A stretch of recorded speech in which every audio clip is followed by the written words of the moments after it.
ప్రముఖ పుణ్యక్షేత్రమైన యాదాద్రి శ్రీలక్ష్మీ నరసింహస్వామి ఆలయ హుండీ ఆదాయాన్ని సత్యనారాయణ స్వామి వ్రత మండప భవనంలో లెక్కించారు. 30 రోజుల హుండీ ఆదాయం 3,49,47,177 రూపాయలు. మిశ్రమ బంగారము 166 గ్రాములు. మిశ్రమ వెండి 4 కిలోలు 750 గ్రాములు. ఇందులో 1163 అమెరికా డాలర్లు, 5 ఆస్ట్రేలియా డాలర్లు, 210 UAE dirhams, 400 Nepal rupees, 37 Saudi Arabian riyal, 40 Singapore dollars, 2 Kuwait dinar, 60 Qatar riyal, 200 Oman baisa, 20 Poland zloty, 300 Mauritius rupee, 100 Sri Lanka rupee, 1 Oman riyal ఆలయ ఖజానాకు రావటం జరిగిందని ఆలయ ఈవో భాస్కర్ రావు వెల్లడించారు.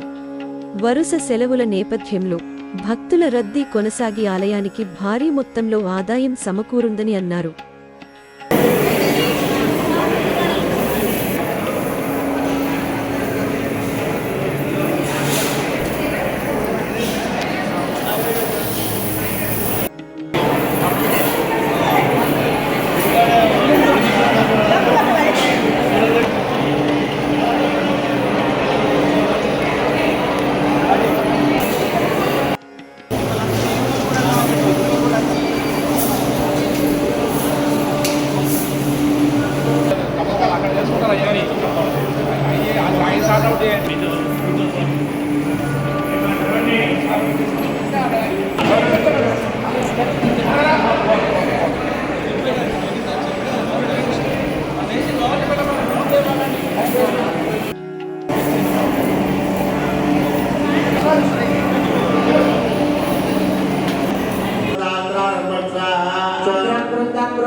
Viva